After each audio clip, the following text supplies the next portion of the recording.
오늘은 아무리 친해도 절대 자랑해서는 안 되는 것에 대해 이야기하려고 합니다. 우리는 때때로 가까운 사람에게 자신이 가진 것을 보여주고 싶어 합니다. 성공한 삶을, 잘 살아왔다는 증거를 이야기로 전하고 싶어지지요. 하지만 그 자랑이 때로는 한 사람의 자존심을 무너뜨리고 관계를 송두리째 흔드는 칼날이 되기도 합니다. 오늘 영상으로 인생의 굽이진 길목에서 길어올린 작지만 무거운 지혜를 전할 수 있으면 좋겠습니다. 이야기를 시작하기 전에 구독과 좋아요, 알림 설정은 무료입니다. 또한 여러분의 다양한 사연을 댓글로 달아주시면 감사하겠습니다. 첫 번째 이야기는 경기도 수원에 사는 55세 김은철 씨의 사연입니다. 김은철 씨는 지방에서 자랐습니다. 어릴 적 부모님의 사업 실패로 고등학교도 겨우 마쳤고 20살이 되자마자 서울로 올라와 공사판에서 일하며 밥을 벌었습니다. 군대를 다녀온 뒤에도 그는 끊임없이 일했습니다. 건설 현장, 택배, 새벽 청소, 안 해본 일이 없습니다. 그는 말합니다. 다른 사람은 인생이 경주라면 나는 항상 늦게 출발한 느낌이었다고. 누군가는 자동차인데 나는 맨발이었다. 하지만 그는 맨발로도 달렸습니다. 30대 후반, 우연히 알게 된 재개발 투자로 인생이 바뀌기 시작했습니다. 그 후 10년 동안 아파트 3채, 상가 2곳, 경기도 외곽의 토지까지. 그는 말 그대로 흙수저에서 자수성가한 부동산 성공남이 되었습니다. 문제는 그의 초등학교 동창인 조민수 씨와의 관계에서 터졌습니다. 민수 씨는 김은철 씨와 달리 평범한 직장인으로 살아왔습니다. 중소기업에서 30년을 묵묵히 다녔고 서울 외곽의 아파트 한 채가 전 재산이었습니다. 두 사람은 40년 지기였습니다. 가족처럼 지냈고 서로를 누구보다 잘 안다고 믿었지요. 하지만 어느 날부터 김은철 씨는 민수 씨에게 이런 말을 자주 했습니다. 형, 요즘 집값 봤어? 내가 작년에 산 데 있잖아. 거기 이번에 4억 뛰었어. 이제는 월세 수익만 해도 뭐.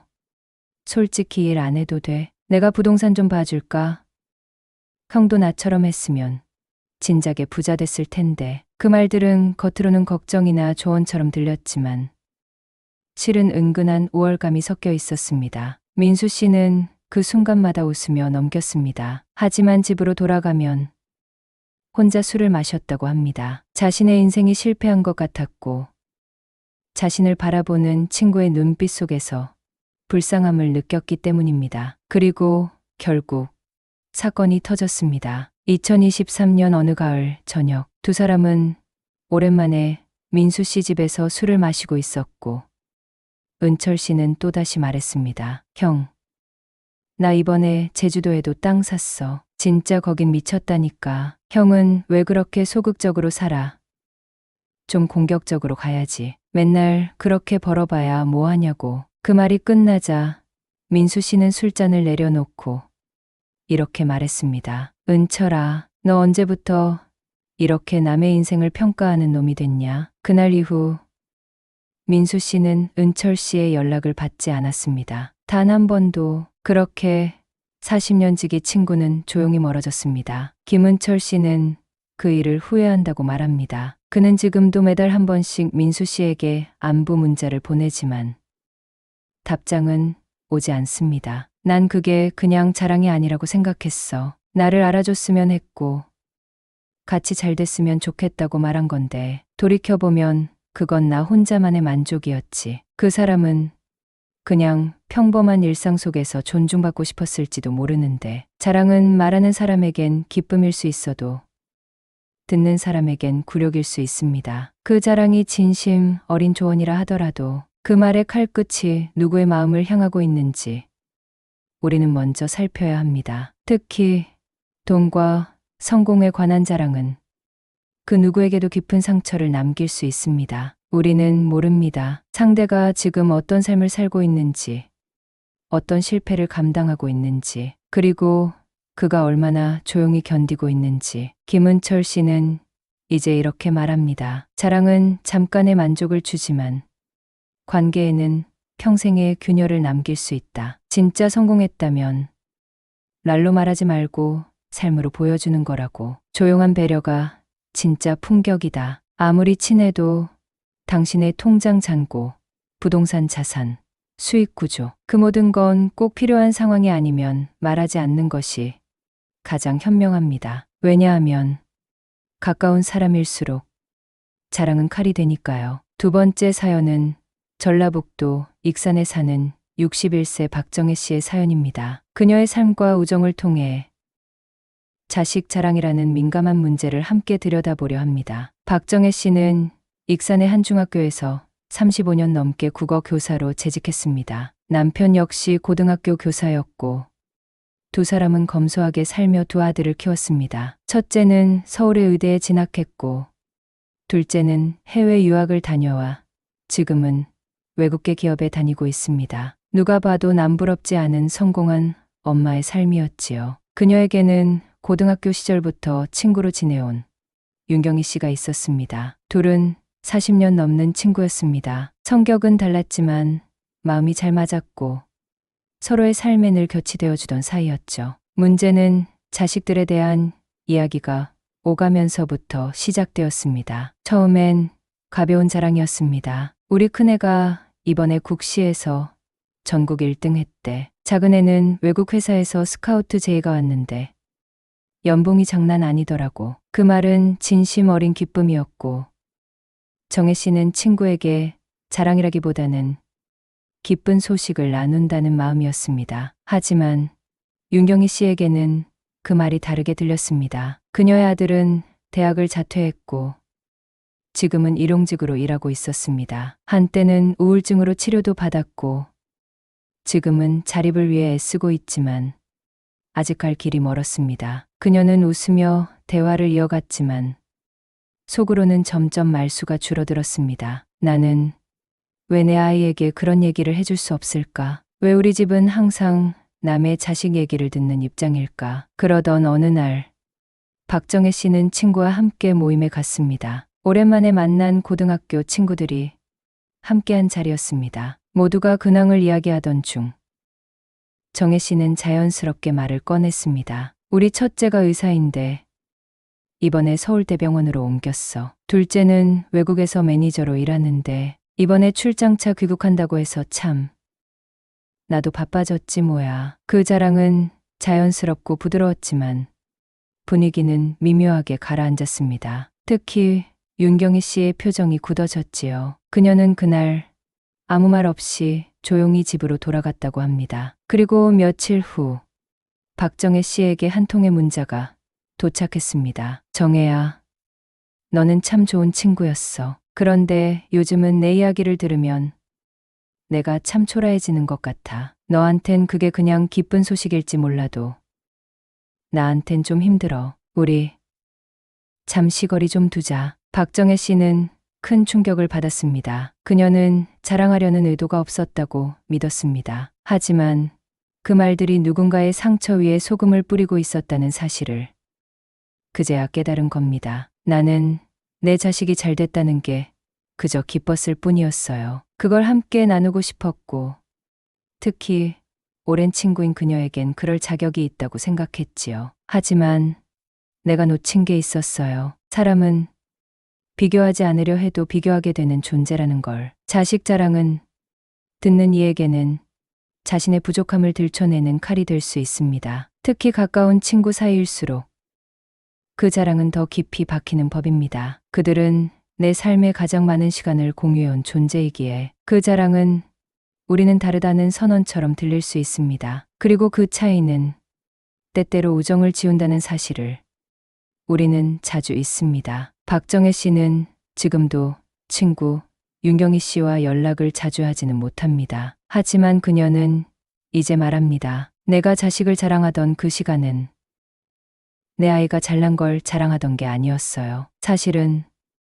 내가 괜찮은 부모였다는 걸 인정받고 싶었던 거지요. 내가 좋은 엄마였다는 걸 누군가 알아줬으면 했던 거예요. 결국 그건 나 자신을 위한 말들이었어요. 자식이 잘 됐다는 기쁨은 너무나도 소중합니다. 하지만 그 기쁨은 가족 안에서 충분히 나누어도 됩니다. 굳이 밖으로 꺼내어 비교의 그림자를 들이우지 않아도 되는 것이지요. 왜냐하면 자식은 부모의 삶을 대신 살아주는 존재가 아니기 때문입니다. 그리고 누구의 자식이 더 잘났는가는 결코 부모의 인격을 증명하지 않습니다. 이제는 이렇게 생각해 보면 어떨까요? 내 자식이 잘 자라주었다면 그건 나 혼자만의 성취가 아닙니다. 운도, 환경도, 아이의 성격도 모두 함께 만든 결과입니다. 그러니 그 기쁨은 조용히 간직하고 겸손히 감사를 말하는 것이 가장 큰 지혜입니다. 우리는 살면서